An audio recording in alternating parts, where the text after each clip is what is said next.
an ounce and smokes up most of it, and it usually means you smoke up most of your supply and you sell enough to get some more. All right. And this was at first down in Texas for a while, right? No, I wasn't peddling down, not in the military. Okay. So after you left Texas, did you go straight back to Detroit? Absolutely. Absolutely. And that's when I acquired a second family, as you could call them. And what do you mean by that? Second family is basically was grooming you to sell drugs. Okay. And how many years were you kind of in that lane? Well, not long at all. Because, well, first of all, it started from when I left out of the military and then kind of went sour the next spring or summer. Because I went back to Texas, out of all places, but that's where my brother was, and trying to get established in North Texas, Dallas, Fort Worth metropolitan area. And I resided there in Dallas for about a month. Then I moved over to Fort Worth for about a year. And I stayed there, and again, me and my brother were somewhat associated, so he went to San Antonio. And then eventually, after I signed up to try to be an electrician, a building electrician, I moved to San Antonio again. And I lived there for about 5 or 6 years. So you had, along the way, had you gotten the training to become a full-fledged electrician then? No, yes and no. I first worked for the city of San Antonio in the sewage department. And that wasn't going to be forever. Even I knew that because they need young people to work in those ditches and stuff like that. And, I mean, the older men are usually the ones driving the trucks and have a helper with them. But that wasn't going to work for me. I knew I could do something better. And I did. I applied for Local 60 in San Antonio. And after a year waiting and preparing and getting my transportation right, I went in front of their board, and they told me I waited too long.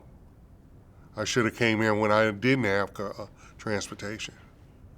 So I was in that apprenticeship program for 3.5 years right before I quit. And I quit because I couldn't keep a job. And it was better for them to let me quit than for them to put me out. And that was some of my downtimes in my life.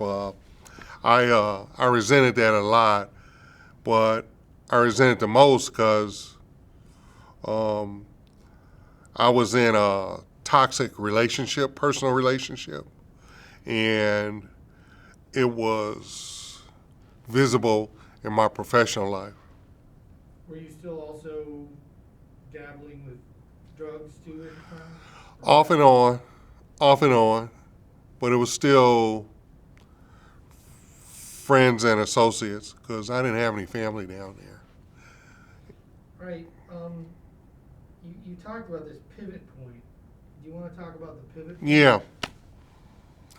My pivot point is the point where I decided to take a stance and say to myself, enough is enough. You got to go a certain direction.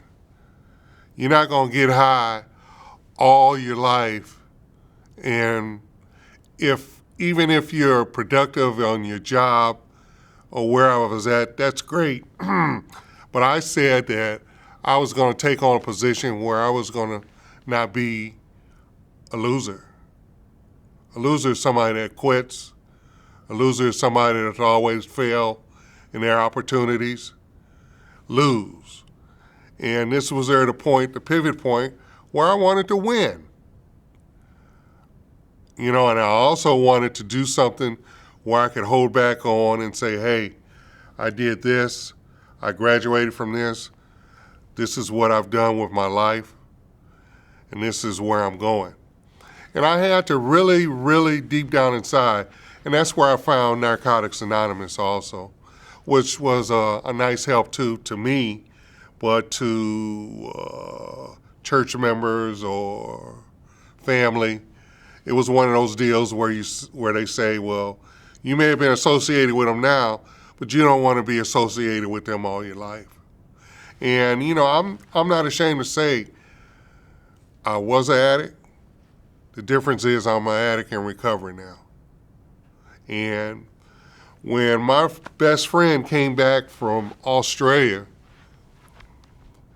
that was one of the biggest challenging points in my life, where we, as usual, go down in the basement and fire up. And I had to look him in his eye and say, no, I'm going a different direction. And a lot of people, as far as neighborhood friends and associates, passed around a blatant rumor again that I had lost my mind. Why? Because I don't want to get high no more. And if you're in a group of friends or school friends or child friends or whatever, and they look up to you and say, well, I don't understand. Why are you trying to change? Why are you trying not to be a loser? And I just had to hold my stance and ground. And for a long time there, I spent time meeting people, especially when I was going to Wayne County Community College. You know, I spent time in other avenues, my church and stuff like that, but that was because if you're doing the same old thing, man, and you're doing that all your life, that says a story about you. You know, I understand the crack problem, I understand the marijuana problem, which is different in this day and time than it was before, because marijuana was legal. It's not legalized, it's for medical use, which is the legal explanation of it. You know, and I've been tempted to tell people when we get in that subject, and I'm gonna get off of this, that if it's so legalized, take it to work with you. Smoke a joint at your job in front of your supervisor. And then you show me how legalized it is. So I'm gonna get off that subject. Back to my childhood best friend.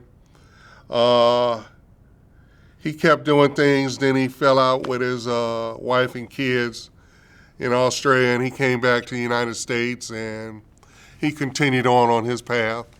And they say he died in abandoned buildings. So even though he got high, and probably got high till he died, he was still doing the same thing. It's just he was going farther down. And I'm not going down, I'm going up. So that's my best friend from me, and I miss him. And I hated to take a deep breath and say, oh, well, he's gone, but he's gone. You know, and I didn't ever expect for that to happen, but a lot of friends, when you see that they're gone, you hate to hear about it, and that just happened to be one of them. So that's the part where we came to the pivot point, and I started going in a different direction. Now, I want to say in mind that, you know, I heard the guy just talk about he had to go to wherever it is at the VA here in Ann Arbor, and I wanted to tell him you might meet me there. We can talk about it if you want to, because I go to the one in Detroit. So that was that. Pivot point, I moved on with that. I moved on with school till I got to the point where it was nice to have a check coming in from a job, which has been a seed planted in my heart through my mother and father. My mother and father worked with whatever they got. And that was a seed planted in my heart where I knew that if there was something I wanted, I need to find a way to get it and not steal and hurt anybody to do it. So that's always been a seed planted in my heart, and I still believe that today. And is that what, is that what got you back focused on the electrician path again? Eventually, because of the fact that I had applied. And preface it by saying, so the seed in your heart was a career path that you had in mind, right? You had to work and to find something. And just make sure you mention that you became an electrician. I became an electrician.